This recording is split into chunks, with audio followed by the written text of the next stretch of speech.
Hi, welcome back to the Black Mold of Grief. I'm Thomas Graves, and today we're going to do a deep dive into the state and stage of depression. And where I am now, as I talked about in the earlier overview, I now have been able to learn how to say, I'm depressed. What is the pain I'm refusing to feel? What is the pain I'm refusing to think about? But that took a really long time. And so I want to go back to before I had that insight and how I was trying to deal with the depression and kind of got things rolling with it. So the other point I want to make here is I still use the word depression because that's the proper term for it. But I also use the word that I feel disconnected from my pain, from my thoughts, because inherent in the word disconnected is included a sense that you can reconnect. And just simply using the word depression, that just seems really final and that there's no way to transition out of that. So if I feel stuck, I acknowledge that I'm depressed, but I use the language disconnected, reconnect, so that it gives me a goal and a way to move forward and get some momentum going, which is typically not how you feel when you're depressed. So I want to talk about how I first started to move through my depression. And one of the things that got that rolling was redefining the definition of good days and bad days. Because when people ask how somebody's doing, when they're grieving, they say, oh, they're having good days, bad days, or today's a bad day, or today's a good day. And what they typically mean by that is, I didn't break down and cry. Okay. And what I realized was crying is good. There are times when crying is healthy and it needs to be done. And there's times when I need to get out of bed and enjoy life and pursue life. But there's times I need to stay in bed and feel my pain in order to release it. And so I was trying to figure out, how do I know which day it is? And so I got away from the good days being day I don't cry, bad days being day I do. And I started grouping them into different buckets. And so now for me, a healthy good day is a day when I feel what I'm supposed to feel. Some days that will be pain. Some days a healthy good day will include crying. And some days it will include pursuing and feeling joy, which can also be painful. On the bad days, those are the days that I'm refusing to think or feel what I'm supposed to feel. So I'm refusing to feel pain that I need to feel, or I'm refusing to feel joy that I need to feel. And so that's how I kind of started navigating those things, and to drive that even further and clarify it even further for myself, especially on days at the beginning when I was really trying to figure out how to get out of bed. I would picture myself in heaven with my mom in the first conversation and telling her about my life. And I would ask myself, okay, when I get to this moment and I start telling her about this moment and how I spent today, what is her reaction going to be? If I get out of bed, is she going to say, I'm so glad you did because you pursued some joy and now you have some joy to share? Or is she going to say, you were pretending that you were happier than you were and you sealed in some black mold that robbed you of joy that you could have had if you'd have healed. I wish you'd have stayed in bed and felt your pain. And then the other options would be, if I stayed in bed, she could say, I'm so glad you did because you released a lot of pain that day and that got rid of a lot of black mold and that allowed you to gather some joy the next day and the next week. Or is she going to say, I wish you had gotten out of bed because you could have found more joy? And so that's how I very first started navigating my depression and getting some movement going and momentum, is figuring out which of those ways my mom would respond based on how I decided to get out of bed that day or stay in bed that day. But looking at healthy and unhealthy good days was a lot better than good and bad. And that allowed me to connect and get things rolling. Another thing that helped, and it helped both with a way of visualizing depression and helped me pursue healing, was a metaphor that I read about meditation. And the metaphor was that it's meditation's purpose is to take a muddy stream and still the water so that you can see the life inside of it. And if you still the waters enough, then when somebody comes up to the stream and they look in, not only do they see the life that's inside of the stream, but they also see a reflection of themselves and they see a reflection of heaven behind them. And I love that image for meditation, but also that became my way of looking at grief and specifically depression, because the metaphor went on to say that if you have a muddy stream next to a clear stream, the clear stream will be much more engaging for anybody walking by, and people will ignore the muddy stream, even if there's the same amount of life inside of it. And that is how I felt when I was depressed. I felt like I wasn't being seen. And so the darkness of that swirliness and the sediment was keeping things even darker. And the feeling of isolation that I wasn't being seen kept things swirling inside, and it kept the light out, kept things darker. And so I started grieving specifically to settle that pain so that I could let more light in, with the goal of being able to have people see me and what was inside of me instead of just all the swirliness that was happening inside of me because of my grief and because of my pain. And then another thing I want to share, which is not a good thing, but I think it's an appropriate quasi-funny story. The first time I went to a therapist was the fall of 2001. And so I ended up going, I think 7, 8 times, and the guy was very helpful. And then in the spring, I got a letter from him, and he said, "I'm so sorry. I have tried to run this through your insurance, but they have rejected it because of a pre-existing condition," because I was still within the first year of that insurance policy. And even though I had mental health coverage of, I think, 10 or 12 visits, it was still within the first year, so they rejected it. And that obviously has changed now with, the 2008 laws. But to me, that just kind of is a really good example of how people treat grief and other people, is that the death of my mom was a pre-existing condition that they just didn't want to deal with, that I should have already dealt with it because it was so long ago. They shouldn't have to be dealing with it. And I should be able to deal with it myself. And I shouldn't be asking them to be involved with it.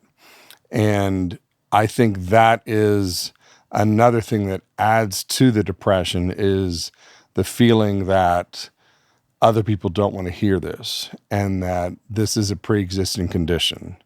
And I just think the death of my mom is not a pre-existing condition. It's a current condition, and the death of my other loved ones, because I'm always going to miss them. So it is a current condition. It's not pre-existing.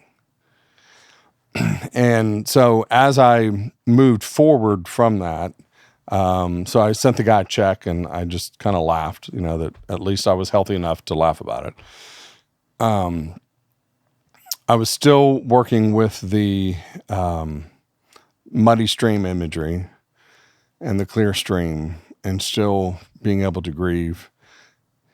And I realized that I needed to switch it up a little bit, because the vision that I had was I need to go out into the world more often, and streams can't move. And so I didn't want to be a stream anymore that couldn't move, even though I was clear. So I kind of flipped it in my head, and I pictured myself like a mason jar with a stream inside a mason jar with all the same elements, that there was life inside of it, and there was swirliness that might happen. And, if I was still, people could see the life, they could see a reflection of themselves, a reflection of heaven behind them. And what I realized as I did that, one of the things that really stinks about pain is that it doesn't matter why it's inside my mason jar. If it's inside my mason jar, it is mine to settle and deal with, and to figure out how to grieve and still it. And that's one of the things that really, really sucks about pain, because I realized that some families pass down alcohol abuse from generation to generation, or physical abuse, or just other things that they pass down. And in my family, we passed down not knowing how to grieve. And that started way back before my mom was even born, with her mom and with her Zella's first husband. And so I felt like I was having to pay the price for all this other pain that I had nothing to do with whatsoever. And again, that anger at the unfairness of that kicked up a whole lot of swirliness, which was something else I had to learn how to grieve separately.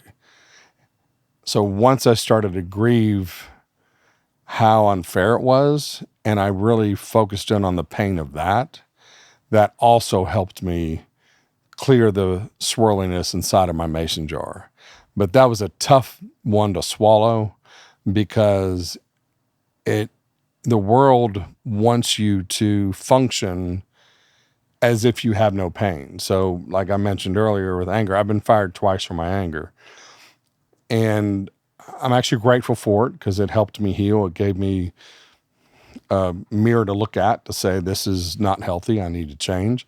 But it kind of sucked, because I had a real valid reason to be angry. But the world doesn't care. The world doesn't want to look at somebody who's got a swirliness inside of them. They want to look at somebody who's crystal clear. And if you have all this pain inside of you that came from things that you had no control over, that other people put their pain inside of you, that really, really stinks that that's how pain works.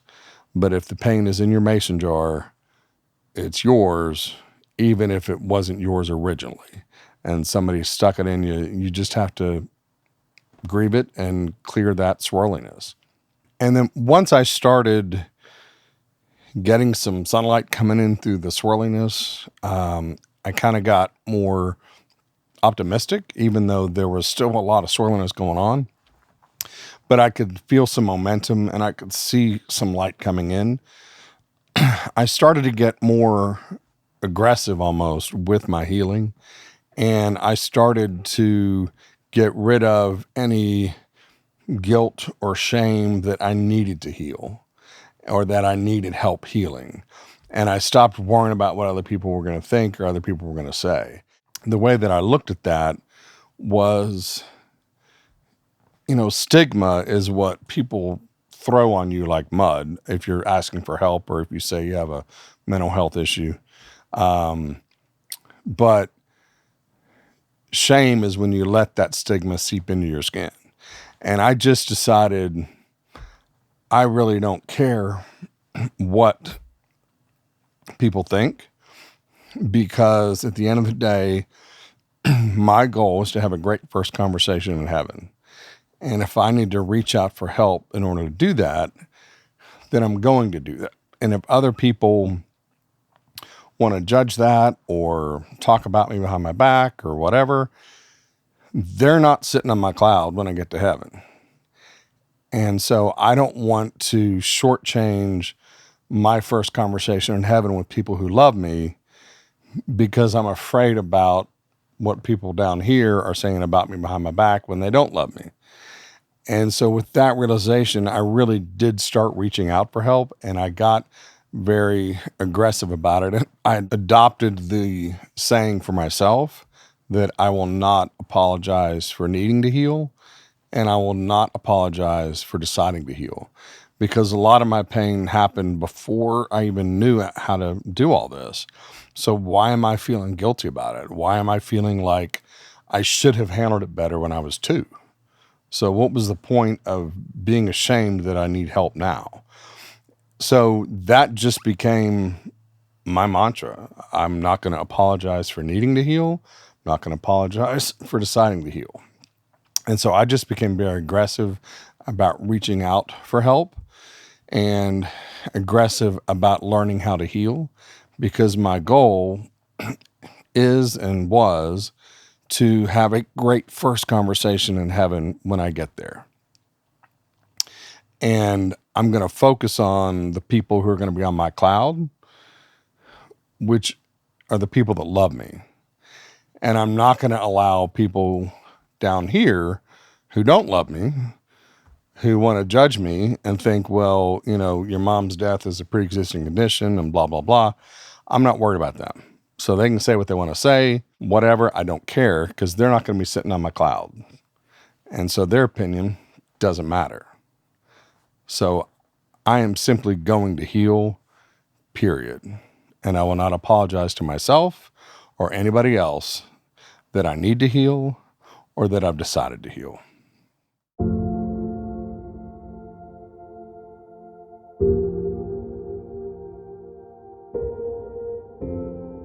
Adam Cunningham cut a country blues version, and if you love Chris Stapleton, you will love this version.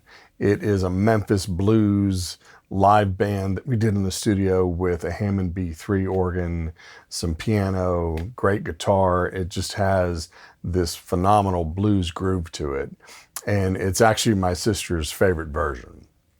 And sometimes when I hear it, I hear another duet version with a female, kind of like a Morgan Miles or somebody in that vein, where it's just a gospel-y call and respond between two great bluesy country vocalists.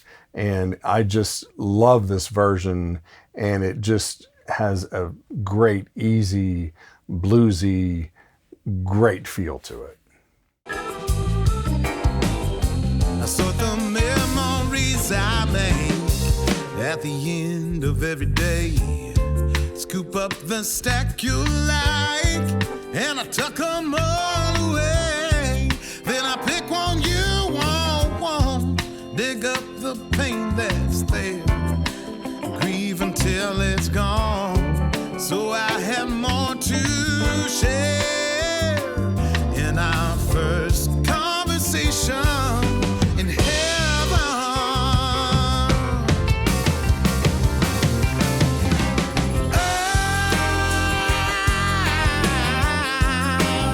I'm gonna bring you joy. Yeah,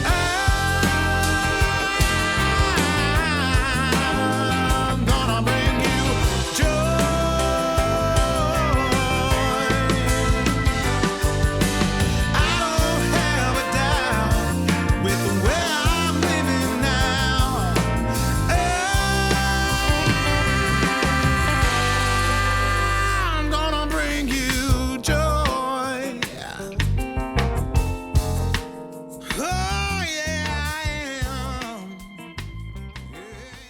Thanks for tuning in to this episode of The Black Mold of Grief. Next week's episode will be a deep dive into the 5th stage of grief, which is acceptance. In the meantime, I hope something I've said here today helps you bring a little more joy to your first conversation in heaven.